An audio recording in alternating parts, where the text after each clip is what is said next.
Pilipino. Di ba? So yun ang sinasabi natin, bakit gano'n? Bakit selective? Bakit pag ang mga bayan ang nagpa-receive?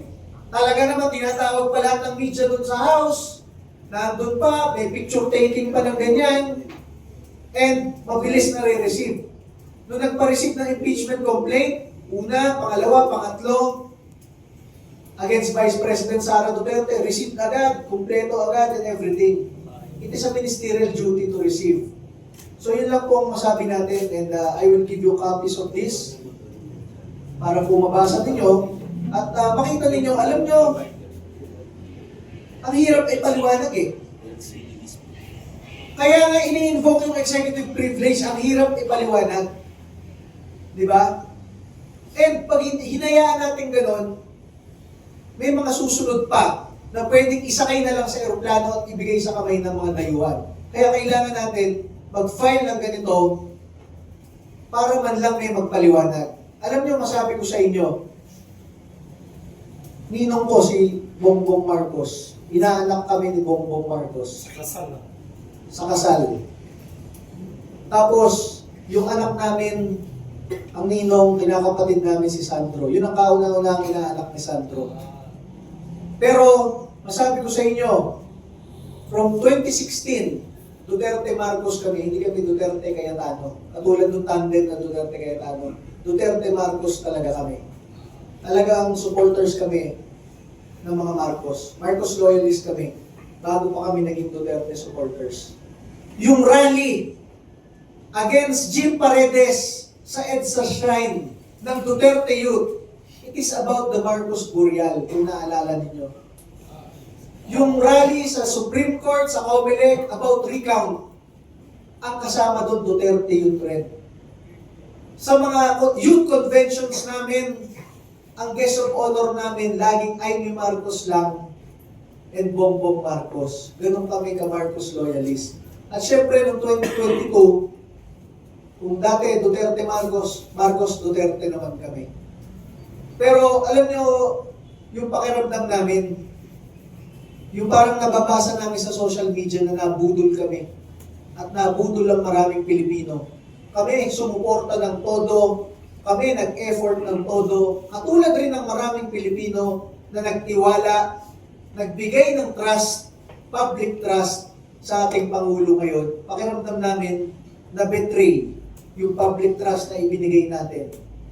So ito yun, betrayal of public trust. Why did you allow a Filipino you were supposed to defend and give due process, bakit mo pinadala sa kamay ng mga dayuhan na mismong opisina mo ang nagbayad sa eroplano para ilipad agad? So meron mo kayong tanong? Yes, Mr. Padema. Una-una, since the President has many advisors, legal advisors, di ba?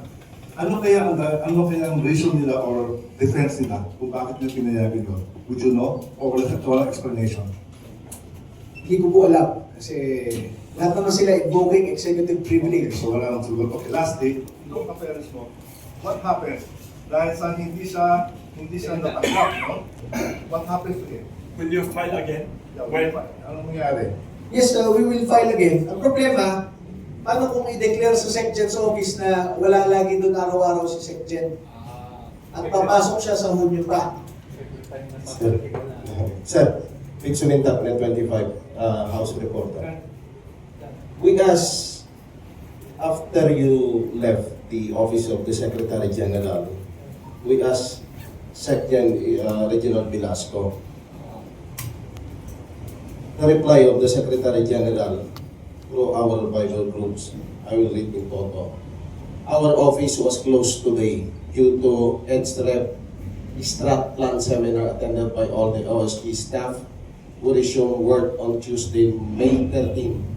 So, kailan nyo siya ipapile? Kasi ngayon, alam nyo naman, walang pasok sa Congress, walang mga empleyado doon. So, kailan? Is it May 13 by Tuesday? First of all, naging empleyado ako sa House of Representatives for 10 years. Sa 17 kongresista.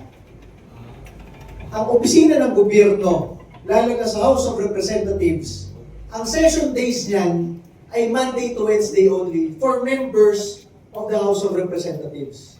Pero, ang buong secretariat ng House of Representatives, it is a 4-day work week. Monday to Thursday, at dahil ginawa nilang 4 na araw, hindi hanggang alas 5 yan, hanggang alas 7 yan. Alam natin yan.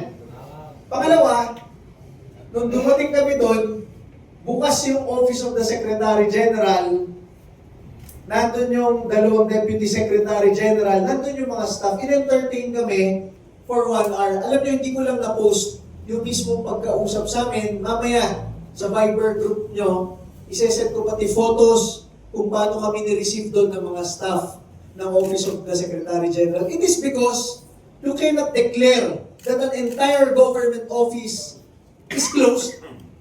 Lagi na lang may skeletal staff sa kahit anong opisina ng gobyerno. Alam natin yan. Hindi naman tayo bago sa gobyerno. Nagtrabaho tayo sa Kongreso ng 10 taon. Naging head of agency ako ng 5 taon. So alam natin na hindi mo pwedeng ideklara sa taong bayan na sarado ang iyong opisina para magsilbi sa kahit sinong Pilipinong pupunta po. Sir, to be specific, so kailan nyo siya i-refine? I-try namin sa next week, hindi lang namin alam kasi alam nyo naman, siyempre, nagbabantay pa ng count ang mga tao ng Tuesday. Siyempre, may pinagkakabisiyan rin naman kaming kampanya. Okay. Pero next week. Okay, sir po. On the assumption that your impeachment complaint is sufficient in Form and forms. substance. Okay, in substance. Yung timing, kinonsider nyo ba? Kasi alam naman natin, the resumption of the session is on June 2 up to June 13, only that is 11 session days. So, ano ang magiging tsansa na yan ay ma-actionan on the assumption that the Secretary General will receive the impeachment complaint coming from you? First of all, I cannot assume on how other people will act on it. Yun nga mismo pagtataklang hapon ng receive. Yung pag-act na ganun, walang ganun eh. So I cannot assume kung how they will process it.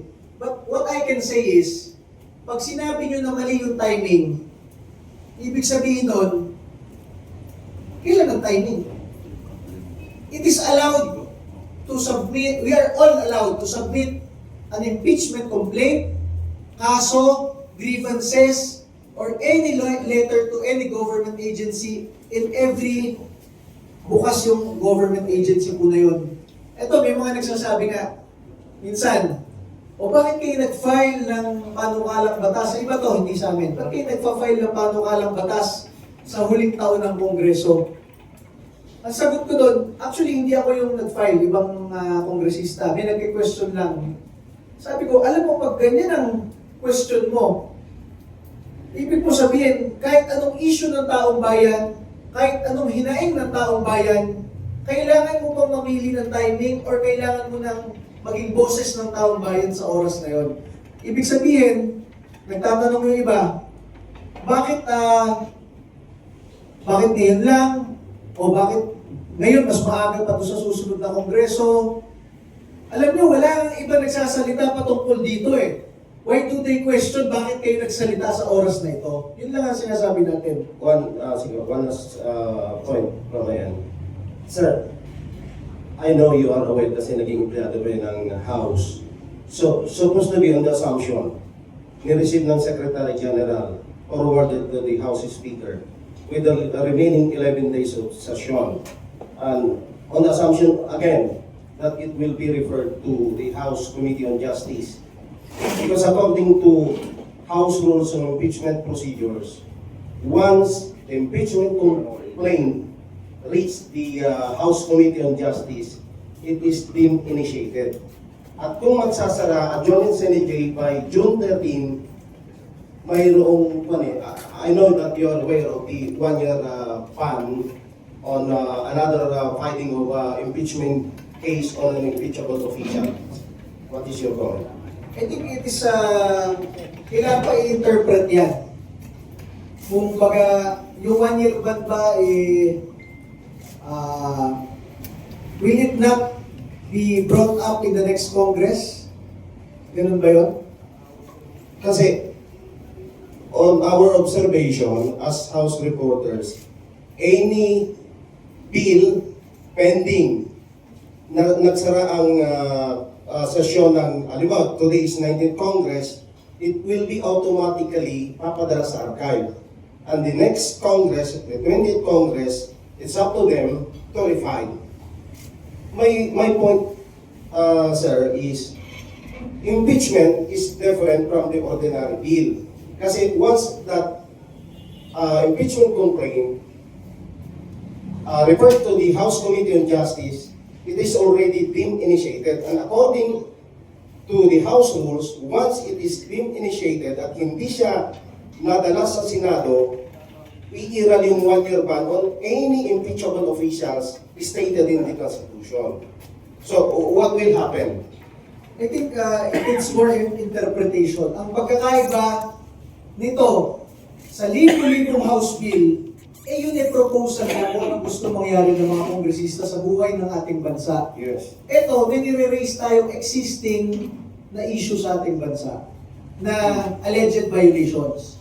So, dito sa mga House Bill na to, pag hindi yan na first reading, second reading, third reading, o hindi pumasa, ipopropose lang yan. Kasi, That's why, sir, I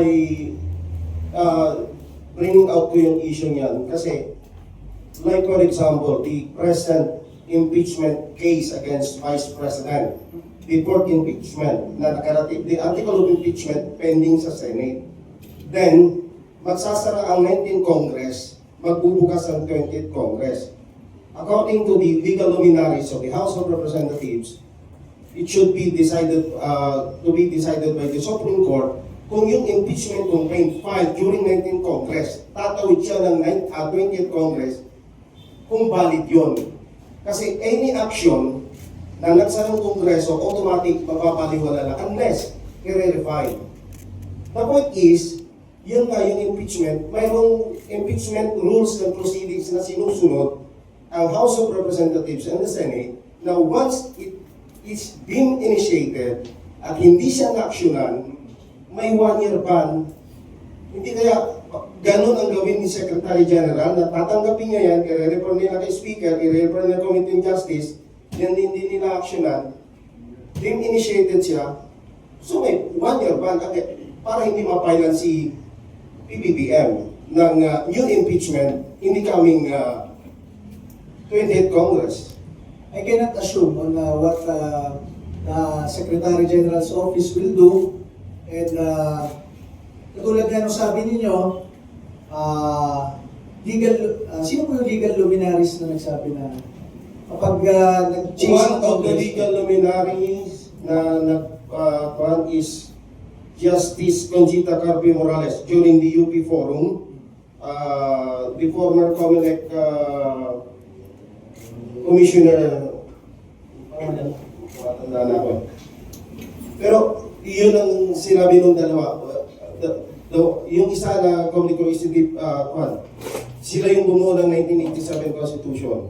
Kasi, ngayon ko lang narinig yan, pero if I will base it dyan sa statement ng legal luminaries na yan, na kapag nag-file ka sa 19th Congress, 19th Congress lang ang pwedeng mag-handle nun, ibig sabihin, based on that, hindi matutuloy yung kay Vice President Sara Duterte because it will be the 20th Congress. Yun nga po yung sinasabi nila na maybe the camp of the Vice President, kaya nga napay na yata sila sa Supreme Court.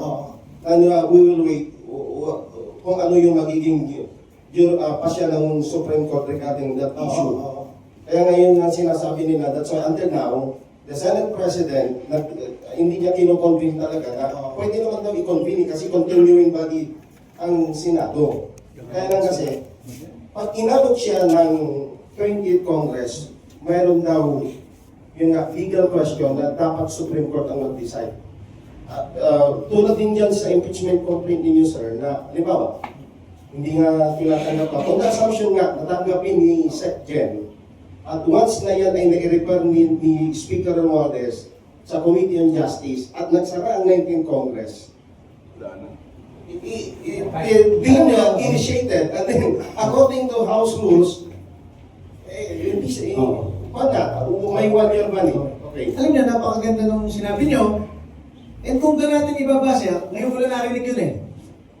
Ibig mo sabihin ngayon, yung 240 na kongresista na nandito sa isang gilid, na nag-file ng impeachment sa huling araw ng Kongreso, at kami naman na nag-iisa na nag-file sa huling working day ng Kongreso bago ang eleksyon, kung sinasabi nila na baka hindi namin napag-isipan, eh hindi rin pala napag-isipan ng 240 na yun. Ibig sabihin, matidismiss pala to at matidismiss rin yun pag nagpalit ng Kongreso. Hindi namin alam yan. Ngayon lang po namin narinig. And kami, kung ganyan pala yan, it is good news for us kasi kaalyado namin si Vice President Sara Duterte. And then, kaya, no, on that point, sir, Hindi ko po alam yan. oo, kasi sabi nung 214 na pumirma, na nung last day, bago ang recess, Oo. pinorward sa Senate. Oo. Ang ginawa ng Senate, in-adjourn ka agad. Oo. Ang nasa isip kasi nila, pagdating doon, pag-forward ni Sec. Yan, doon sa impeachment of the Vice President, the article of impeachment, action na ni Senate President. And it so happened na 6 o'clock pa lang, nag-adjourn na. Hindi kaya yun. Pero hindi hindi, ka mabilis yun. hindi sila nawala ng pag-asa na they are hoping the Senate President i-convene niya. Kasi ang sabi nila, pwede niya i-convene anytime eh. Kasi Special session? Yeah. Special session? No, not the special session because the Senate is the continuing body. There are 12 senators remaining ngayon sa Senate na active. Those 12 cannot vote alone. Yeah, because that is only 50% of the 24. Pero ang sabi nga nila, pwedeng naman niyang i-convene. Kaya hindi niya yun yung issue, di ba? Ayaw i-convene ni sa Senate President Escudero. So ang punto nila ngayon, pagka i-convene ba niya by June 2, and then June 13, Senate adjournment. And then by July, after the SONA, and then that is the 20th Congress. The 12 senators from the 19th Congress, tatawid sila ng 20th Congress because the Senate is continuing body. We have 12 new senators, elected senators. So, marami daw legal question yun na yun ba ay legal na yun, the article of impeachment which is filed by 19th Congress, tumawid siya ng 20th Congress, that's why the camp of the Vice President filed a petition at the Supreme Court. I know, 2 pending petition coming from the camp of the Vice President questioning the legality of the article of impeachment. So, that's my point. In relation with your impeachment complaint, yun nga ang problema, sir, kasi, di ba, inireport nga niya sa Committee on Justice. Nakuha ko na, sir. Okay. Kaya lang, we cannot, kasi wala naman legal jurisprudence by Supreme Court dyan. Wala pa. Kung tatanungin niyo ako, parang pinapangunahan ko yung interpretation ng Supreme Court. Hindi ko rin kaya sagutin yan. And, sinasabi ko sa inyo, first time ko narinig yan, and maganda sa kalooban ko, kasi kung final pala namin to ng 19th Congress, at final ng 240 yung impeachment nila ng 19th Congress, huling araw kami, huling araw rin, pag pala nagpalit ng Kongreso, dismiss kami. Kung may jurisprudence. That's what I said. That's Parang my we cannot point. depend on something that is not yet established eh. Maybe my inkling or my insinuation is why not wait for the 20th Congress to file that? Yeah, that's my point. Ang sagot ko, kasi we cannot discuss on things na wala pang finalities, yung legal basis niya. Ang masabi ko, kapag nagsasabi yung ibang tao, bakit ganyan ang timing? Sa akin, walang timing eh. Hanggang merong opisina ang gobyerno na bukas at meron kang gustong iparating, dapat i-receive yan. Kung hindi, kapag ikaw pumunta sa LTO at magpapalit ka ng driver's license at huling araw pala, una, wala pala yung head of agency, hindi daw i-receive. Pangalawa, pwedeng excuse nila, naku, huling araw ngayon ni Hepe, yung mga na-print na mga pirma pa niya, maghintay ka muna. Hindi pwedeng ganyan sa gobyerno. Habang bukas ang isang opisina ng gobyerno at meron kang isang government document na gusto ipa-receive, tapos ang usapan, dapat i-receive, dapat i-process. So sa mga timing, Kaya lang, ang question ko na lang dyan, eto, tatatakan na lang. Oh. Sir, Baka umaba tayo dyan eh. Hindi, sir, para mabuko yung istorya ko ako. So next week, itratry nyo na ito. Try natin, sir. Na Try ulit, oh. nandun si Secgen. Oo. Okay, 4 soundbites lang. Sige, sabihin nyo kung ano yung, what is your plan regarding your impeachment next week? Same thing. Simple lang. Bring it there, stamp it, receive. Yun lang ang natin. Okay, thank you. Thank you very much. Okay, thank Yun you. lang po. Okay lang po. Pero maganda yung punto ni Sir. Ngayon ko lang nalaman yun. Enlightening. Thank you. Kasi, mas matindi ang impact dun sa pinrosesong impeachment kay Vice President ng 19th Congress. Okay. Next, please identify yourself. Hi, Sir Victoria Tulan.